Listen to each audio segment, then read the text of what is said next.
Captain Rebecca Green crouched beside the A-10 Thunderbolt's landing gear, her grease-stained coveralls blending seamlessly with a maintenance crew bustling around the aircraft. The foggy Wednesday morning cast long shadows across the tarmac as she methodically checked hydraulic connections, her movements precise and practiced. Most personnel walking past assumed she was just another mechanic, their eyes sliding over her slight frame without recognition.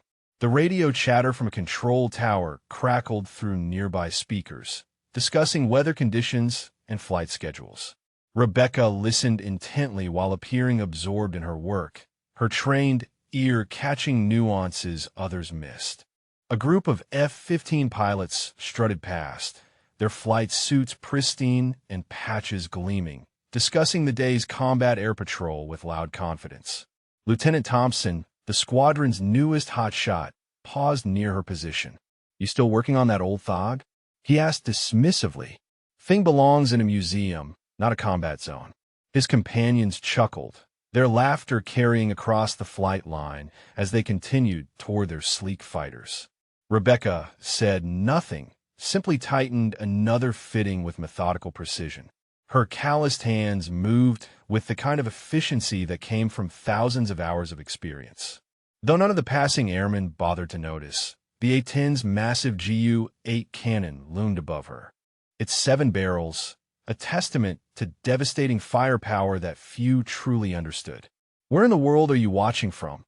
And what time is it there right now?"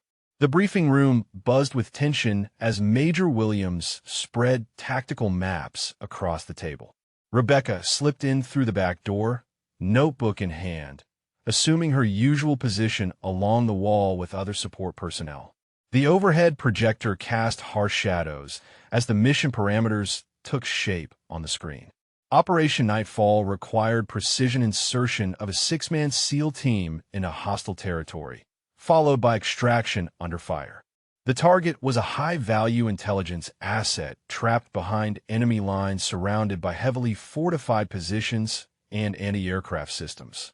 Commander Blake, the SEAL team leader, studied the terrain with grim focus. "We'll need close-air support," standing by the commander said, his voice carrying the weight of experience.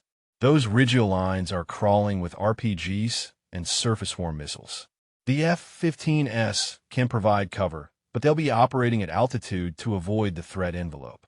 Lieutenant Thompson leaned forward eagerly. "My flight can handle the cap, sir. We've got the speed and altitude advantage." Major Williams nodded approvingly, while Rebecca remained silent in the shadows, her eyes tracking every detail of the tactical display. The enemy positions formed a deadly gauntlet around the extraction point. Rebecca could visualize the terrain from her own reconnaissance flights, seeing angles and approach vectors that others missed. Her fingers traced invisible flight paths through the air as she calculated distances and timing. The SEALs would be walking into a nightmare, and the fast movers overhead might not be able to provide the kind of surgical precision needed when things went sideways. But nobody asked the maintenance crew for tactical input, so Rebecca simply took notes and waited. The pre-dawn darkness enveloped the flight line as the SEAL team conducted final equipment checks near their insertion helicopter.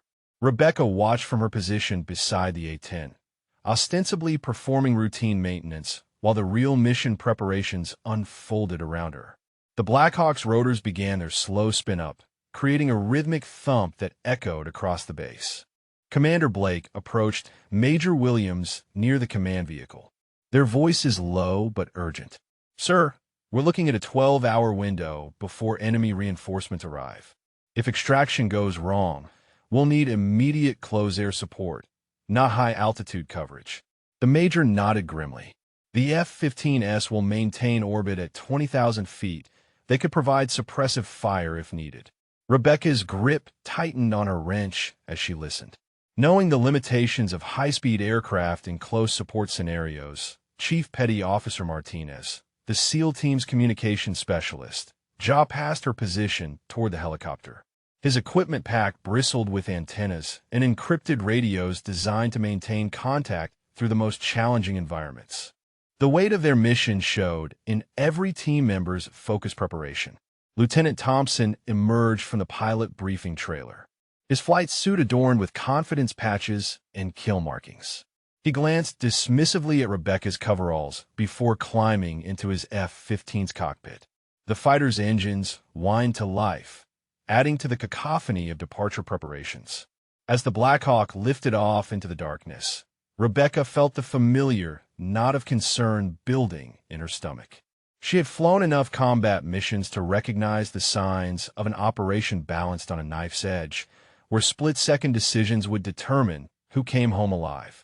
The command center hummed with subdued activity as radio operators monitored multiple frequencies. Rebecca had positioned herself near the communications desk, clipboard in hand, appearing to inventory spare parts while actually listening to the mission's progress. The digital displays showed friendly positions moving deeper into enemy territory. Nightfall 1. This is base control, came the controller's voice through crackling speakers. Report status on primary objective. Commander Blake's response.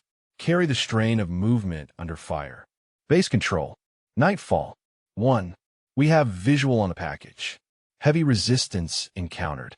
Estimate 40-plus hostiles in fortified positions.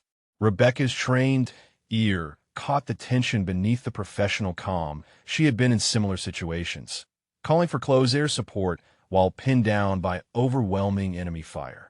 The tactical display showed the SEAL team's position surrounded by red threat indicators, each representing weapons capable of turning the extraction into a massacre. Major Williams leaned over the radio operator's shoulder, his face etched with concern. "Give me a status update from the F-15S," as he ordered. The response came immediately from Lieutenant Thompson, his voice confident despite the deteriorating situation below. Base control. Viper flight maintaining cap at Angels 20. We have visual on ground forces, but cannot engage due to proximity to friendlies. The inherent limitation of high-speed fighters became painfully clear. Their altitude and speed prevented the surgical precision needed when friendly and enemy forces were locked in close combat. Rebecca shifted position slightly, her eyes never leaving the tactical display where red and blue icons clustered dangerously close together. Time was running out, and the conventional air support was proving inadequate for the evolving ground situation. The radio crackled with increasing desperation as Commander Blake's voice cut through static base control. Nightfall 1 is taking heavy fire from multiple positions.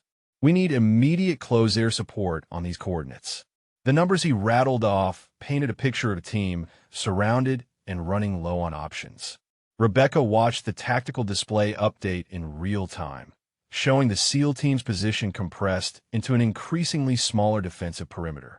Red enemy indicators multiplied around their location like a spreading infection. Major Williams paced behind the communications desk, his frustration evident as conventional solutions proved inadequate. Lieutenant Thompson's voice responded from high overhead. Base control. Viper flight cannot engage targets that close to friendly positions. We need at least 500 meters separation for gun runs.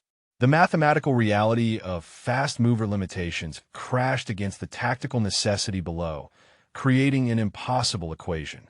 Chief Petty Officer Martinez's voice joined the radio chatter, his tone urgent but controlled. Multiple RPG teams moving to flank our position. We need precision fires on specific coordinates, not TIA suppression. Rebecca's hands clenched involuntarily as she recognized the tactical language of soldiers about to be overrun. The A-10 Thunderbolt sat silent on the tarmac outside, its massive GU-8 cannon capable of delivering the exact kind of surgical precision the ground team desperately needed. Rebecca glanced toward the flight line, then back at the worsening tactical display, her mind racing through calculations of distance, fuel load, and weapon systems. Have you ever witnessed someone step up when conventional solutions failed, knowing they had exactly the skills needed for an impossible situation? The situation deteriorated rapidly as enemy mortar rounds began falling near the SEAL team's position. Base control. We have incoming indirect fire. The commander reported, his voice strained against the background explosions. 2 men down. Need immediate medical evacuation. Cannot hold this position much longer. Rebecca stepped closer to the tactical display. Her maintenance clipboard forgotten. She could visualize the terrain from memory, having flown reconnaissance missions over that exact area months earlier. The radial lines and valleys formed natural corridors that would funnel attacking forces into predictable patterns, perfect for the kind of low-altitude precision strikes A-10 specialized in delivering. Major Williams slammed his fist on the communications desk. "What other assets do we have in theater?" he demanded. The operations officer consulted his status board grimly. "Sir, the nearest Apache gunships are 40 minutes out, and the AC-130 is committed to another operation. The F-15S remain our only immediate option." But the F-15S couldn't solve this problem, and everyone in the command center knew it. Their speed and altitude requirements made precision engagement impossible when friendly forces were danger close to enemy positions. Rebecca watched red icons multiply around the blue friendly marker, each representing another threat that conventional air support couldn't neutralize without risking fracturide. The radio erupted with automatic weapons fire in the background as Martinez transmitted. Multiple dismounts advancing from the northeast ridge. Estimate company, strength assault developing. The tactical picture painted itself clearly in Rebecca's mind. Enemy forces moving through terrain she knew intimately, approaching angles that required low-altitude engagement to effectively counter. The command center fell into tense silence as Commander Blake's transmission cut through static filled with the unmistakable sound of close-quarters combat. "Base Control, Nightfall 1 is being overrun. We cannot maintain this position. Initiating emergency extraction procedures." Rebecca felt her heart pound as she processed the tactical reality. Emergency extraction meant the SEALs would attempt to fight their way to an alternate landing zone under overwhelming enemy fire, a maneuver that rarely succeeded without substantial air support. The F-15S continued their high-altitude orbit, unable to provide the firepower needed for such a desperate gambit. Major Williams's voice carried the weight of command decisions that could cost lives. "I'll call signs. This is Base Control. Nightfall 1 requires immediate extraction support. All available assets converge on secondary LZ, but Rebecca knew the mathematics were unforgiving. The Apache gunships remained 30 minutes out, and the alternate landing zone lay exposed to the same enemy positions, now overrunning the primary objective. She stepped forward from her position along the wall, her voice cutting through the controlled chaos. "Sir, I can be airborne in the A-10 within 5 minutes." Every head in the command center turned toward her, expressions ranging from confusion to dismissal. Several officers exchanged glances as if wondering why maintenance personnel were interrupting critical operations. Lieutenant Thompson's voice crackled over the radio from his high-altitude position. "Base Control. Viper flight has visual on enemy movement, but cannot engage without danger to friendlies." The irony wasn't lost on anyone present. The most expensive, sophisticated fighters in the inventory couldn't solve a problem that required old-fashioned, low, and slow precision. What would you do if you had the exact skills needed, but everyone around you doubted your capabilities? Major Williams stared at Rebecca with barely concealed irritation. "Green, return to your maintenance duties. This is a tactical operation, not a training exercise." The dismissal stung, but Rebecca held her ground as explosions echoed through Commander Blake's increasingly desperate radio transmissions. "Sir, with respect, I'm a qualified A-10 pilot with over 200 combat hours," Rebecca replied, her voice steady despite the skeptical faces surrounding her. "I know that terrain intimately and can provide the precision, close air support they need." The operations officer scoffed audibly while checking his personnel roster. The commander's voice cut through their debate with urgent clarity. "Base Control. Enemy forces have overrun our position, moving to secondary extraction point under heavy fire. 2 Kia, 3 wounded, cannot hold without immediate air support." The tactical display showed blue icons retreating under pressure from overwhelming red enemy indicators. Captain Green, you're listed as maintenance personnel.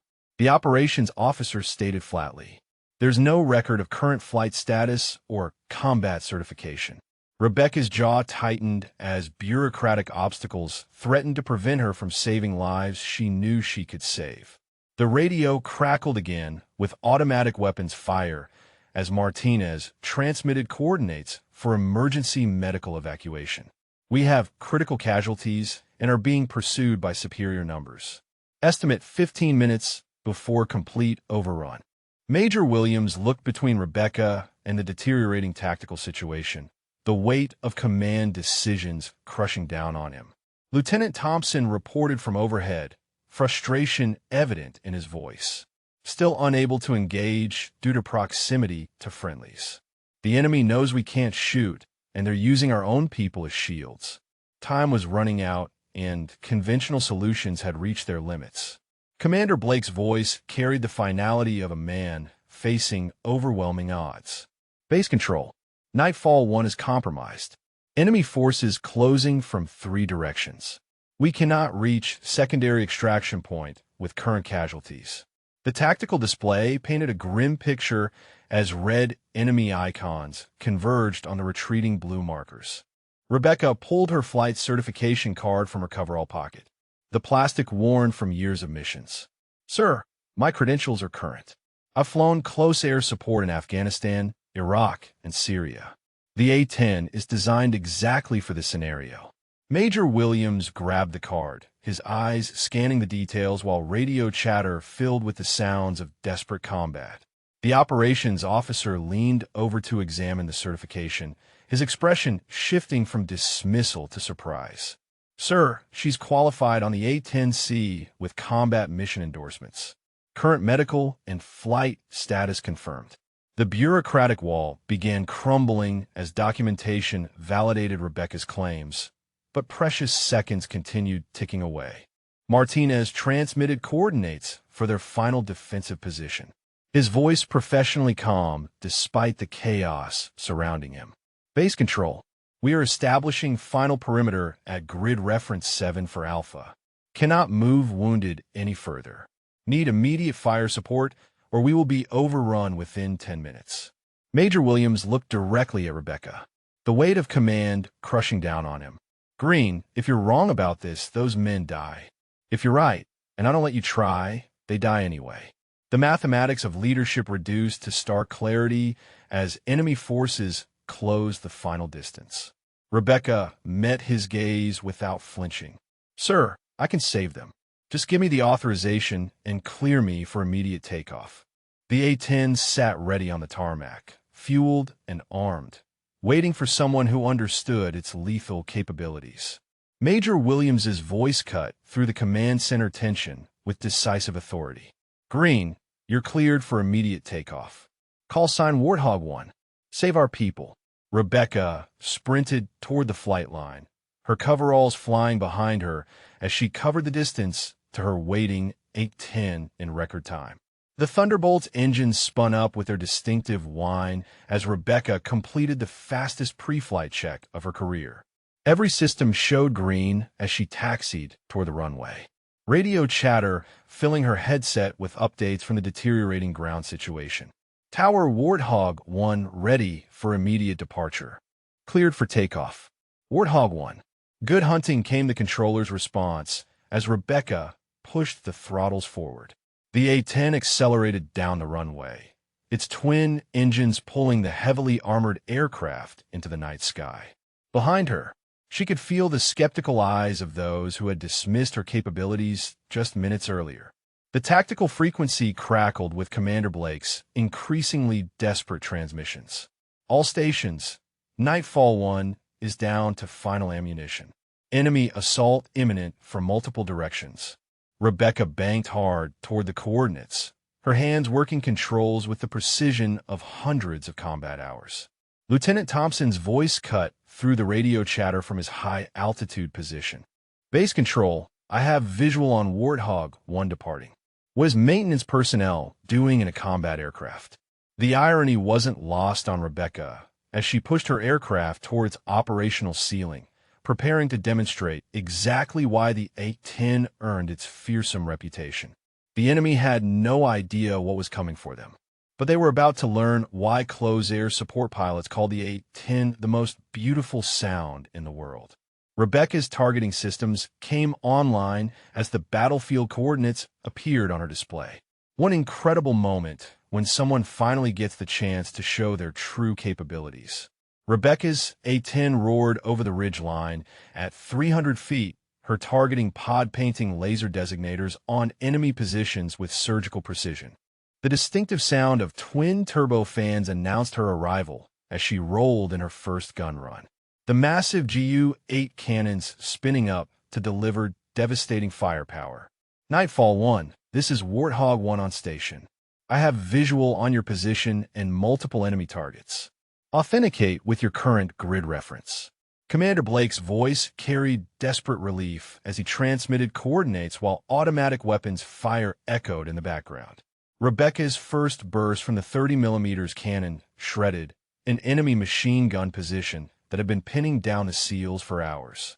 The distinctive BRT sound of the Ju-8 echoed across the valley as she pulled up and immediately rolled in her second attack run, targeting the mortar team that had been dropping rounds dangerously close to friendly positions.